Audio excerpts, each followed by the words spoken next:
Awesome. Well, hello, everyone. Thank you for joining us today. We are having another installment of our MWSBE Academy series, really just focusing on strategic marketing for small businesses. And today, specifically talking about one of my favorite topics, social media. We have three amazing marketing professionals with us, all here in Tallahassee, and specifically MWBE certified firms, which is so awesome. So in the words of Daryl Jones, who could not join us today, I am deliciously proud to have each and every one of you here today with us. My name is Kiana Brown. I'm with the Office of Economic Vitality. And today we have Chrissy Souders with Kitschy's Wearable Art, Shirag with the Current Agency, and Brian with Be Easy Graphics. I am going to let each one of them introduce themselves and their respective businesses to us today, starting with Brian. Hello, everyone. Again, I'm Brian, CEO of Be Easy Graphics. We are a team of visual storytellers. We believe that every brand has a story, and so that's why we're passionately working to help build, create, and accelerate brands with scroll-stopping visual experiences, click-worthy website designs, and growth-driven marketing strategies through social media, public relations, email, and digital advertising. Awesome. Well, thank you, Brian, and thank you so much for joining us. Next, we'll have Chrissy with Kitschy's Wearable Art and talk about her and her business. Thank you, Kiana. Yeah, so happy to be here. My name is Chrissy Souders. I am the founder and also owner of Kitschy Wearable Art, and we collaborate primarily with artists to put their art in wearable art. And then we also have our own Kitschy designs, and then also partner with some great companies here locally, Divvy Up Socks, and that's my buddy on putting people's pets and faces on products.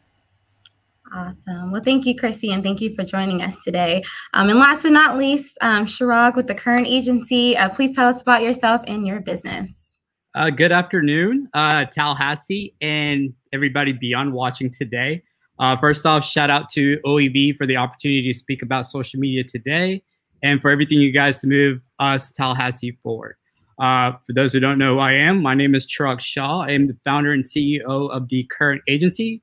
Current is innovation, Current is out of the box, but most importantly, Current is a family. We're a family of innovators, collaborators, and storytellers, powering up our communities and clients through our headquarters here in Tallahassee and our satellite in Savannah, Georgia, through digital and creative marketing. We offer over 15 different services, all in-house. Nothing is outsourced, from everything from branding design to social media to web development and everything else in between. And thankful to be here and excited. Thanks, guys. Awesome. Thanks, Shirag. Well, looks like we have all the right people for this webinar today, so I will go ahead and get started and get to the meat of everything. So, just starting off, say I am a small business owner. People are telling me, hey, get a Facebook, get a Twitter, get an Instagram. I create an account and it's like, what's next? Like, what do I do next? How can these small businesses grow a following, or how, if we do have a following, but, it's just kind of steady, it's at a standstill right now, how can I continue to attract new followers? What is some advice that you all have? And I can start with you, Brian, since you started us off with the introductions today. Yeah, I always tell a lot of business owners and advise them that the amount of money that you make in business online is directly correlated to the number of offers that you make. So if you only have 100 followers, then the most sales you can make is those 100 people. So you want to get as many people in your audience as possible. And one of the best ways to do that is organically, by kind of organically engaging that is aligned with the keywords and hashtags that you use. A cleaning business, then you should look up some of the most widely used cleaning hashtags and then see what accounts and profiles are looking for those. You can search cleaning, and like Facebook has its own search function, and you'll see people who are looking for cleaning companies, and you can go actively engage with them and respond to those comments. And of course, you want to post content people are actually looking for, using the keywords that they would use. So I always advise people to also lead with empathy. So put yourself in the shoes of your target customers and think like them, talk like them, understand what problems, challenges, and goals that they have, and learn how to define them in the language that they would use rather than what you would use as a professional. No, that's awesome. Thank you, Brian. I was going to say, a lot of times we underestimate the power of organic content, but I mean, it's really a great start, especially for a small business. When it comes to growing a following, like you don't always have to do paid advertisement to grow a following all the time. If you're just really smart about the strategic aspect of, your social media marketing, you can grow that following that you're looking for. So thank you for that. Chrissy, do you have anything to add to that question? Well, as far as where I'm coming from as a business owner, because, the perspective that I have is how I can attract my targeted market. Who is my audience? And so when I think about who my audience is, that's how I tailor my content. What is my audience going to click on? What is my audience going to want to see? And so I put myself in their seat and then go ahead and tailor my content specifically to them. So that's how I'm able to reach organically, like Brian had mentioned, through my followers, and then also create that branding aspect of it, having them buy into that branding through my social media. So it's been really fun, and we try to be as strategic as possible when we're posting our content, because we really want to give the people what they want to see. So putting yourself in their shoes is always how we like to come about it. No, that's awesome. Thank you. And Chirag, do you have anything to add to that? Yeah, kind of piggybacking off everybody. So really what it comes down to, social media is kind of like your first place to start a conversation with your followers, your customers, and your future customers. And to start that conversation that will eventually build to more awareness, more followers, that translates into more sales. It's all about educating. So whether it's one of my clients or if it's for current or my other company Made Equal, I have to educate my following with our services, what we do, our mission, our vision. So it's all about educating. Once you educate your community, your following, that's ultimately going to translate to them basically falling in line with the brand, sharing those posts, that page with others. So it's all about educating. And then the other side about it is once you do get a steady following growth happening, you want to post consistently. Organic is key. You don't need to do paid all the time. Start with organic. Start with posting once, maybe a couple times a week, just to get that consistency. That's really what it comes down to. And then everything else will fall into place as you share, as you post consistently, as you're educating your following is going to grow, and that ultimately will bring in more customers. No, awesome. That's great, Chirag. Yeah, thank you for that as well. And I think, you said something good there about really just educating, your audience there. I mean, there's a lot of ways too with social media that you can educate your audience, like with social media campaigns, stuff like that. I've done that for a lot of past clients that I had. And, with my current organization that I am with right now, OEV, is really just, it's a key to educate your audience, to let them know what you're about, your mission, your vision, all that. So thank you so much. And getting into that messaging, as a small business, what are some ways that small businesses can make their social media accounts consistent? And I'll go back to you, Chirag, since you were kind of on that way anyway. Yeah. So consistency is the key when it comes to social media. One of the biggest advice, or one of the biggest questions I always get is, Chirag, do I need to be on every account? And in the beginning, I would say yes. But now that I'm a better social media expert, I would say start with one. Be consistent with Facebook or wherever your audience is. If your audience is younger, well, maybe focus on Instagram. If you're looking at Gen Z, maybe consider TikTok. Know your audience first. That's always the key. From there, look at that account, whether that's Facebook, grow Facebook to a certain amount. And you can do that through what's called a content calendar. I know as business owners, we're always wishing and praying for more time in the day. I honestly say that every day. I was like, there isn't enough time in the day. A content calendar could help you with social media, especially if you're a small company or you have maybe one person or it's the business owner doing the social media. So content calendar, for those who don't know what it is basically a layout of all the posts that will happen in a month. You can go ahead and pick your days out. Monday, Wednesday, Friday. Monday can be all about your employee. Wednesday can be about a service. Friday can be something about in your community. So if you have those 3 laid out for the entire month, then you know, okay, I have these posts ready to go. I can schedule it out. That's going to save me time. But let's say if your company is doing a special promotion that just may have come up, you can at least integrate that. But with those 3 posts already scheduled every week, that'll save you a lot of time. So that's one way you can be consistent, is having a calendar laid out a month in advance. Then you can go back on working in your business rather than on your business. That's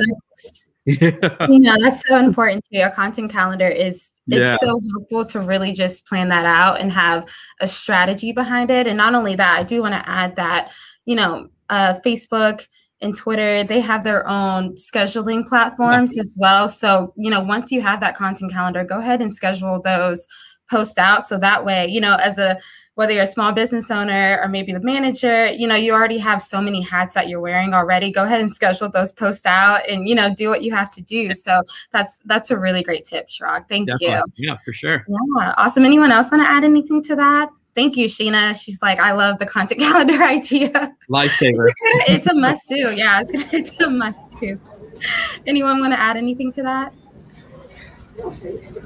Yeah, I would say planning ahead is extremely important. Like setting really clear, SMART goals should inform your plan as well. So, for example, if you know that you have less than 100 followers, then your first goal should be to grow your audience. And so your next month of content should be audience building things like contests that engage people to, tag friends and comments so that they become more aware of your content. So definitely set very clear SMART goals and then have a plan. And that plan should be informed by those goals. And if you follow us on social media, you'll see that we've done giveaways for like free content calendars. So if you don't have a content calendar, let me know and I'll definitely send one over to you, because that's extremely important.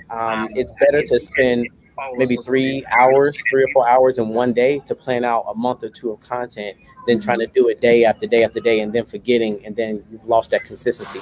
Because when you lose that consistency, you'll start to lose your audience, because they'll begin to expect things from you. And when you don't deliver as expected, that's a bad sign for your brand and the experience that they, might be looking forward to. No, thank you, Brian. That's really good advice. And I do want to add to that too. I know we're talking a lot about the content calendar, but I do just want to share that, content calendar. I know we think of a calendar like a month, it doesn't necessarily have to be a month. You could do like a weekly content calendar, I guess, really just depending on your business and your industry there. A past client that I worked with was a gym client, and they had different things going on every single day, let alone every single week. I mean, it was nearly impossible to do a monthly content calendar for them because there was just so much going on, and wanting to, feature their members and wanting to, spotlight these events that they're having, just so much going on. So just know that you don't have to do a monthly one. It's really all just depending on your business and your industry. But I see, Chrissy, that we have some questions from the audience. So I'll go ahead and I guess just point out the one from Taylor Ann. She says, I haven't even thought of TikTok. Dang. Should I get on TikTok? Anyone want to take that question? Yeah. I have something to say about that. First of all, and speaking on the content calendar, not only is it good for planning out a well-executed content that has been thought out and the strategy has been thought out, it also gives you clarity. I mean, it just makes you feel better. So self-care all the way.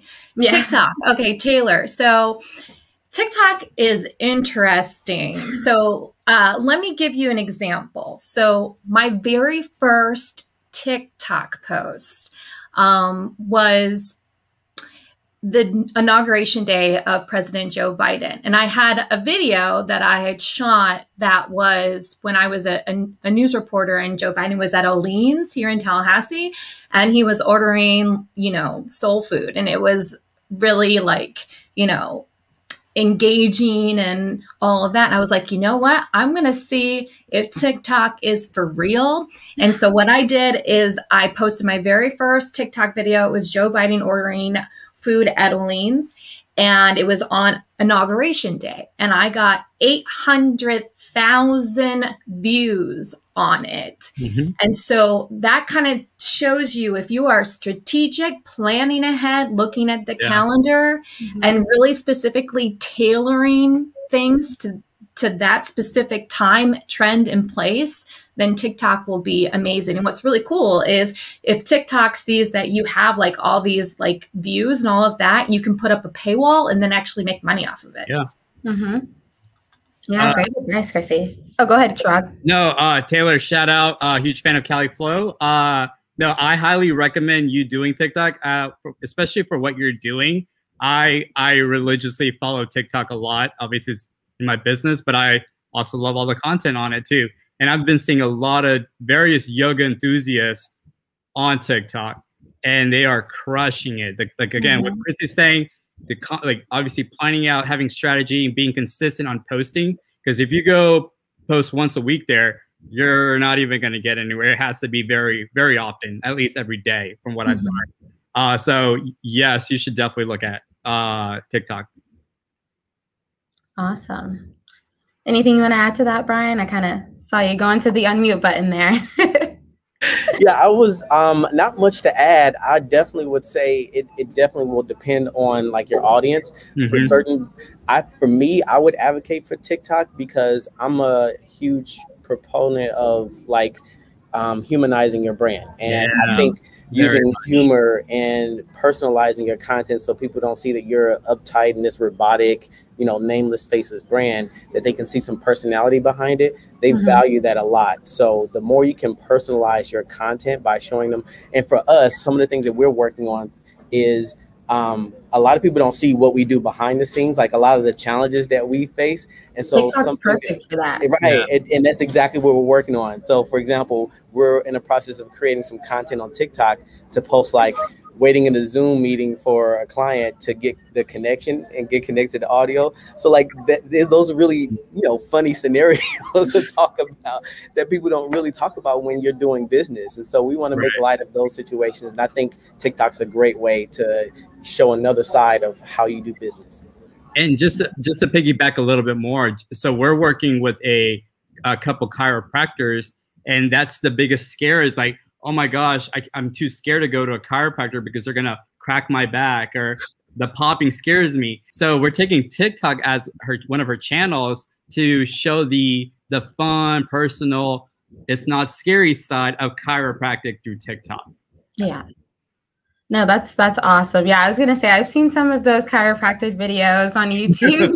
They're really scary. So it's nice to have, a campaign that kind of talks about the behind the scenes and really humanize your audience. So that's awesome. Well, yeah, if you have any other questions, anyone else on this live had any other questions, please feel free to share them on our comments and we'll be sure to answer them for you. So thank you so much for that, Taylor. So yeah, is there, as we're talking about TikTok and having these different platforms, are there any mistakes or what mistakes do small businesses need to avoid at all costs when it comes to social media? Like, I mean, there's, social media is kind of a touchy subject when it comes to marketing, but is there anything that you just need to avoid at all costs? Yeah, go ahead, Chrissy. So one thing I've learned as like a business owner of like an art company and not coming from like a marketing firm perspective, because I just want to kind of distinguish that I'm like both Drog and Brian they have clients that they do marketing for. And so they would do marketing for me, you know what I mean? But as a business owner marketing myself, one thing I would say is test. A lot of people are like, okay, I'll throw $10 at a Facebook ad and see what happens with it.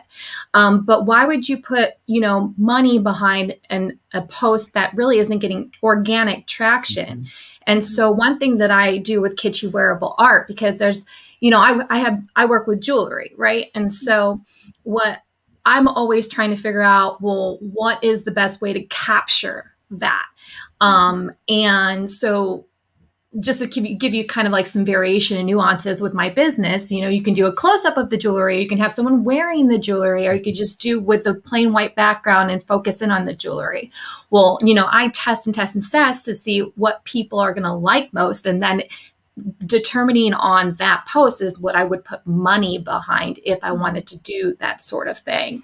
But also have an objective, have an agenda with it. If you're wanting to boost a post, make sure you have a clear and concise way that you like an action that you want them to do. So if you want them to purchase a necklace, make sure you have the direct link to that necklace for them to purchase in the ad that you boost. So always have a clear objective with each post. And so that's what I would say. Don't throw your money just at any random Facebook ad. Test it first to see if people like it. And if they like it, then go ahead and do that. And Facebook offers great tools for that. They'll let you know if a post is doing really well and if you think you should boost. Recognize those signs and listen to those signs as well too. Yeah, and I think that's so important too, like having a goal behind each post that you have. I think that's the importance of, going back to the content calendar that we were talking about, really having a goal behind it, linking it to your website. If you want people to go to your website, if you're wanting to just really spread awareness, if you're wanting someone to sign up for this yoga class that you may have, really having a goal behind each post is really what's needed. Does anyone else want to add anything? So thank you for that, Chrissy. To that? I would add something. I think a lot of mistakes that a lot of business owners are making on social media is that they come on and they see it only as like an advertising and selling tool. And I think Chirag said something really amazing at the very beginning. And I just want to echo that for a moment. He said it's a way to start conversations with your audiences. And that's really what social media is for. It's a virtual community of people who are interested in saying the same things. That's the reason why there's a like button. It's because they're expressing interest, not, hey, I want to buy it. It's important to understand that on average, a consumer may need to see your marketing message at least 7 times before they make a buying decision. So just because they followed you doesn't mean that they're ready to buy. So I strongly encourage business owners to start conversations before you start selling on social media. Awesome. Thank you, Brian. Yeah, go ahead. So I'm going to end up what Brian said. So obviously you got to engage. So you can like the page, but if you don't engage with the page, whether that's their posts or comments, ads, etc., you may not even see the posts. So you have to engage with the page to at least see it. But for my takeaway would be putting on my hospitality hat. So reviews. Business owners, when they see a negative review, it's like the end of the world and they won't respond to it. Whether it's a positive review or a negative review, you have to, I can't echo it more. You have to respond. Don't look at it as a negative review. Look at it as feedback. Because at the end of the day, as human beings, business owners, leaders of our communities, we always want to be better. And obviously, if it's your team, if it's your best friends, your family, they're going to be biased. But if you hear feedback to be better from someone else, it's so much better in the long run. So respond to those reviews. Don't take it offensive. Take it as this person is taking time out of their day to show me a way to make my business better. So take that feedback and do what you can to respond back and be better. So reviews, bad or good, take it as feedback to be better and respond back. Yeah, that's awesome. Yeah, I know reviews can be a little tricky for businesses sometimes. I've had to handle that too. And I want to add to that, especially when it comes to respond in a way that, it's feedback. Like you said, it's feedback. Respond in a way that, yes, I've noticed this. Yes, we're handling it. Thank you so much for your feedback. Like I've seen a lot of businesses, specifically small businesses, when it comes to reviews, go all the way left when it comes to negative reviews. And it's just, I've seen folks like on Facebook, on Twitter, whatever the case may be, screenshotting, the responses to those reviews, and it turns into something else. And now you're doing damage control. Now you're doing crisis communication.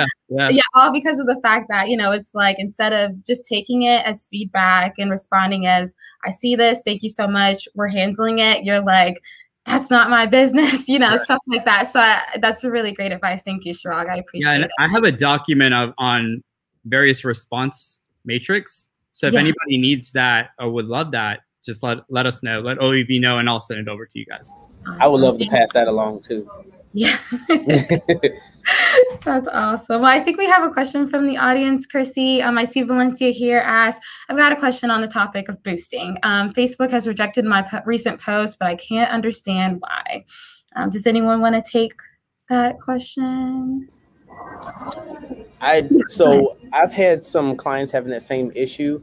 So there could be several reasons, and usually Facebook will give you a reason, like in their rejection comments. But commonly, Apple just released some new privacy policy regulations that kind of crack down on the audiences that you can target on Facebook. And so, if you have some older audiences, like maybe April, March, that you are using in recent ads and boosted posts, Facebook will likely reject them because you need to create new audiences based on the new privacy regulations. So that could be one reason. And the other one could be just the nature of the content. If it's like housing, employment, or credit opportunities, or calls. So just check Facebook's comments for that and look for their reasons why they may have rejected it.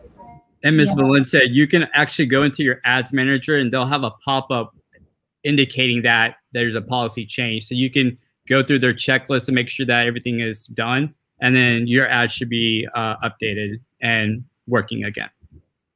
Awesome. Well, thank you, Chirag and Brian. I'm sure Valencia appreciates that. So I also see a lot of comments about your report, Chirag. So I don't know if you want to throw out your email there. My email is Chirag, CHIRAG, @current.agency. Awesome. Thank you. I appreciate it. So yeah, I know that we were talking. Oh, go ahead, Brian. Sorry, Valencia just confirmed that it is housing. So Valencia, there are extra steps that you have to take for housing opportunities to verify your identity before you can create ads and boosted posts. So make sure you look for Facebook's policies on housing verification processes. Awesome. Thank you, Brian. And I know, Chirag, you were hinting at engagement before, so let's kind of talk more about that. So how can small businesses make their content more engaging for their audience? Do you have any tips on that? So one of the biggest things that I've been telling my clients right now is going live. Is a great, again, I think, Brian, you mentioned about humanizing that personal side.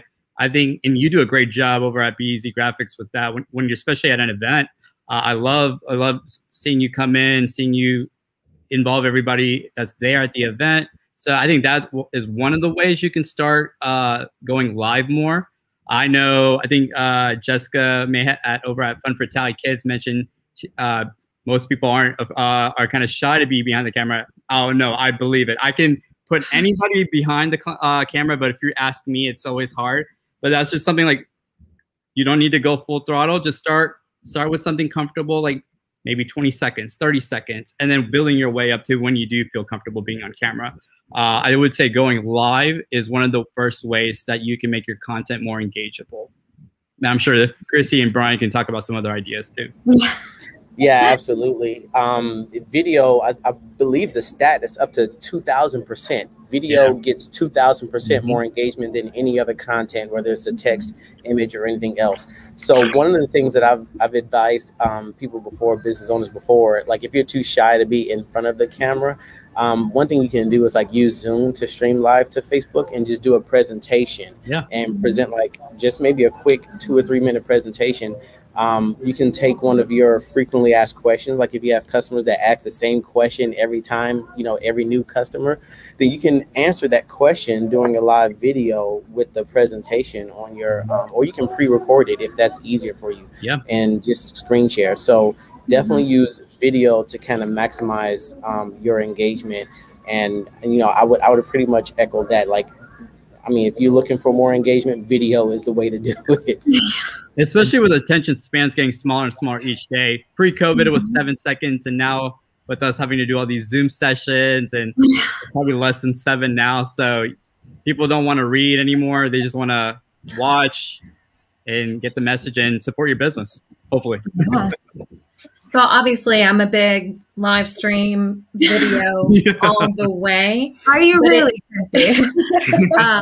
But if you are going to do static images, which would be photos, I will say specifically for Facebook, if we're going to get into the algorithm of it, and it's always changing, you always have to test it. But one thing is for certain is if you post a really high resolution, clear image, and it's straight on a person's face, those always do really well on Facebook, I will say.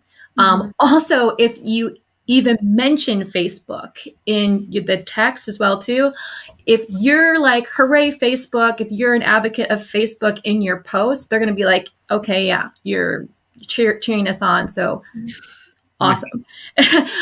Obviously.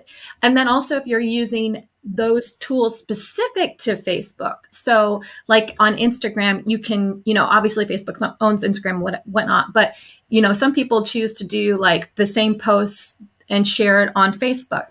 You can do that if you want to, but it's better if you do it separately. And also Facebook wants to encourage you to use their tools. So if you're using their tools, they're going to be more likely to, give you a little bit more edge. So that's just some nitty gritty stuff. Thank you, Chrissy. I appreciate it. We have another question from the audience. Is there an amount of time people will watch videos for? You said 2 to 3 minutes, and I think she was referring to you, Shrug, about that one, the 2 to 3 minutes. Oh. I will say that's always changing. Yeah. Always changing. Yeah. So you may have remembered a couple months ago that Facebook was like, hey, if you do 2 to 3 minute videos, you're going to get more views, right? So I would just keep in mind, like if Facebook says something to you and says, hey, and recommends, then they're trying to tell you what you need to do. And so, but you don't really see that anymore as well too. So I would say, keep it simple.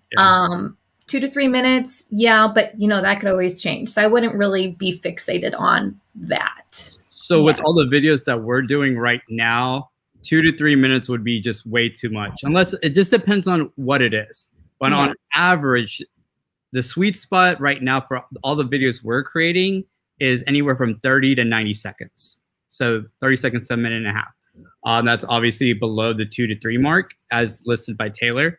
Again, going back to attention span, I mean, it's just making the content quirky, creative, out there, out of the box, just enough to catch their interest to watch the remaining, but you also want to make sure they watch it fully. So if you can keep it around 30 to 90 seconds, that would be ideal.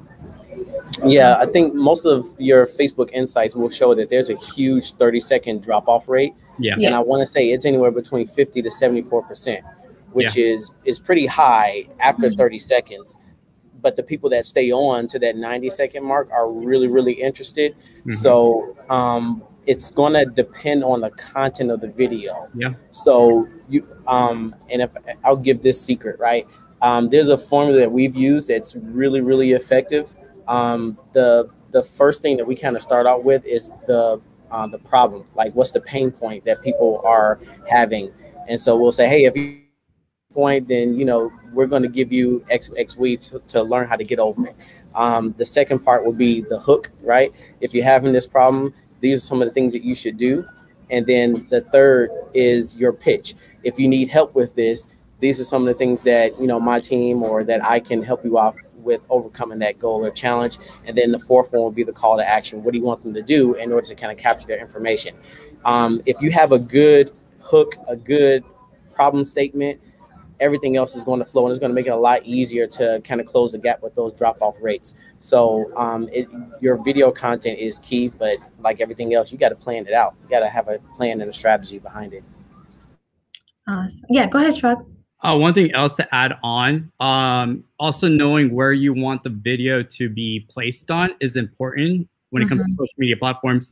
Every social media platform has this different time length. I think Facebook, you can go up to 5 minutes. Twitter is like 60 seconds. Instagram, 60. So knowing what platform you want to put the video on, you got to know the time for that too. And on average, the 60-second mark is kind of the average. Yeah, that's true. Awesome. Well, thank you all. Thank you. I know that we've been talking a lot about algorithms. So, let's just get into it. How can small businesses measure their success on social media? Like, I know that there's insights, for Twitter, and there's the analytics for Facebook. How can small businesses measure their success on social media? Well, I don't know if everybody got the email, but Insights is going away. But and that'll be happening, I believe, at the end of June. Don't freak out. Don't freak out. But because every tool that Facebook has its own insights attached to it. And so literally they're just not aggregating it all in one specific area. You're going to have to actually look into the Facebook ads app, and you're going to have to look at specific boosts that you do. So anytime you do something, it has an analytic with it, but it's just not going to be aggregated anymore. And so I just want everyone to rest assured, don't freak out if you do use insights. Yeah, it's a good like glimpse into what you're doing, but you will still have it. It'll just be shaped in a different format. Right.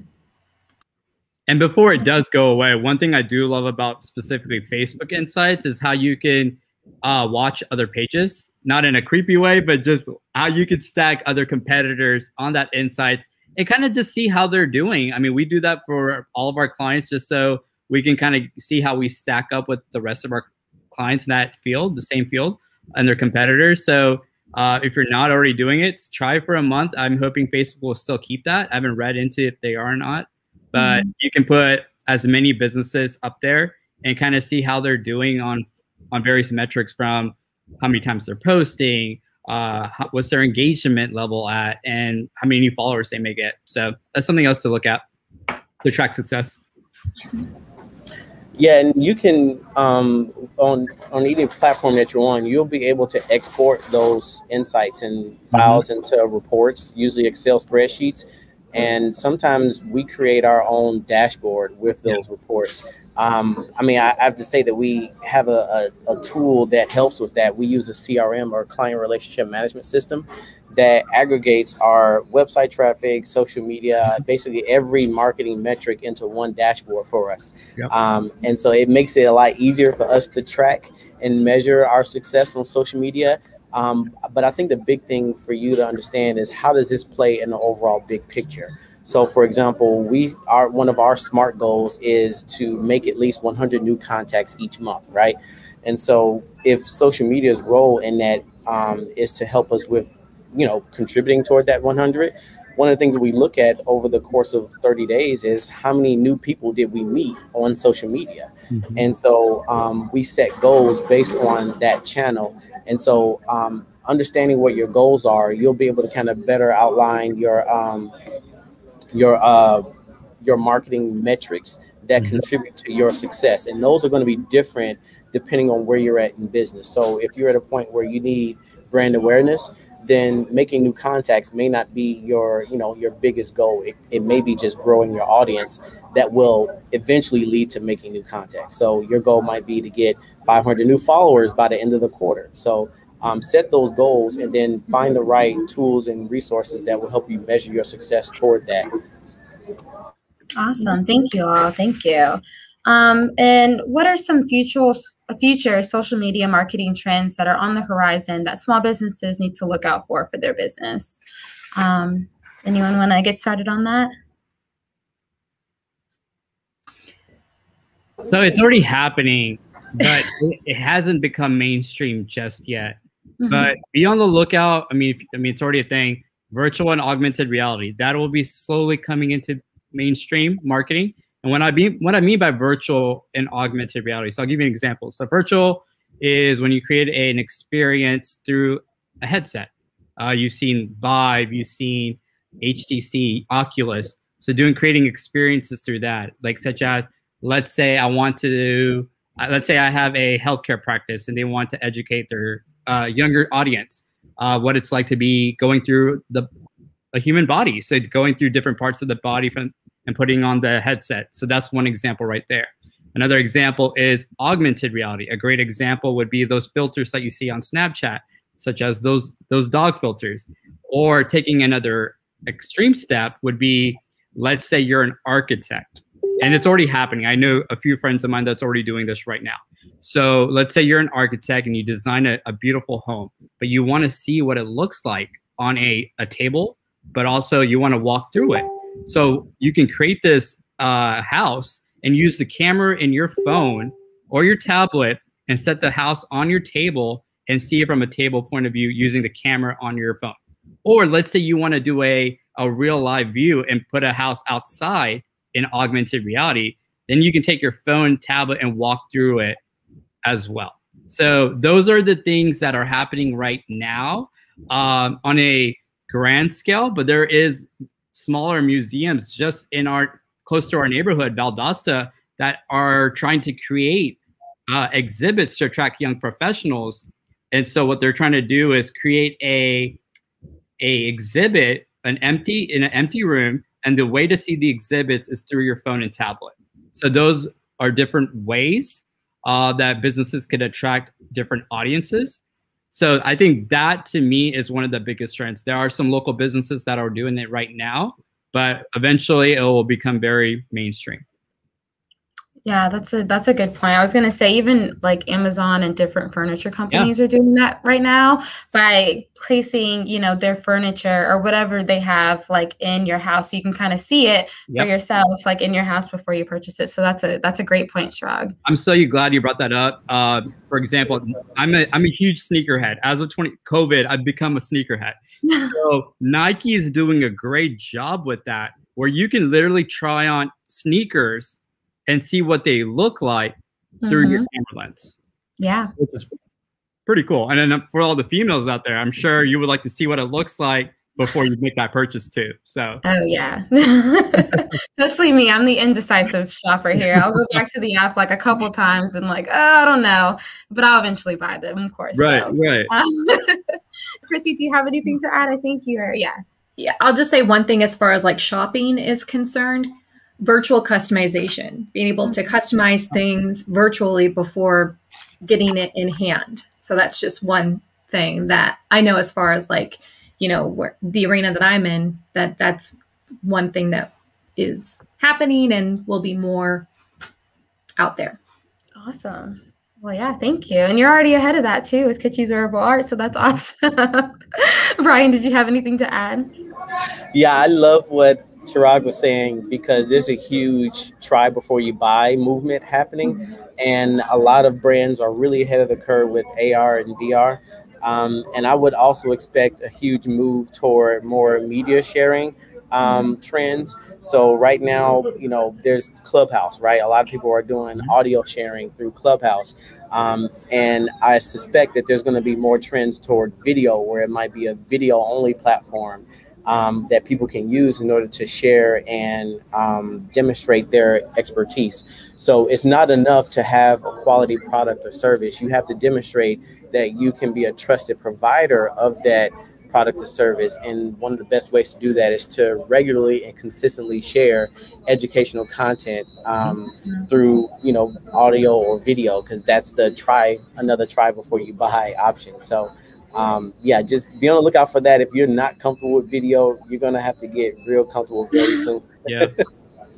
Hey, COVID has been some great practice for all of us when it comes to video. So that's awesome. Well, yeah, thank you guys so much for this. I want to say before we go, I want to go to each of you all, kind of, again, give your contact information. Chirag, I know that we already did because of your study, but go ahead and share it for us again. And then we want to leave just one last advice for our audience here when it comes to social media. Anything that you maybe didn't get a chance to say, forgot to say, whatever the case may be, want to share with our audience. So I guess you're the only one unmuted, Chirag, so we'll start with you. Sweet. Okay, cool. So Chirag Shah, thank you again for the opportunity to speak to you all today. It was a blast. My email again is chirag@current.agency, and my website is www.current.agency. And then as far as social media goes, we're on Facebook, Twitter, Instagram, LinkedIn, Snapchat, literally every platform. We're on, you can just find us up by Current Agency. And then one lasting advice. So I recently did a talk on Google My Business a few weeks ago. And if you don't have a Google My Business page, highly recommend it. Most businesses, most people in general will look at, if they find you on social media, they'll go to Google to verify that you are a business and a legitimate business. So making sure that you use your Google My Business page also as a social media platform. If you're posting on Facebook, Instagram, you can do that on Google My Business too. Responding to those reviews, people say for me to be like every client that I have dreams to be on the first page of every search.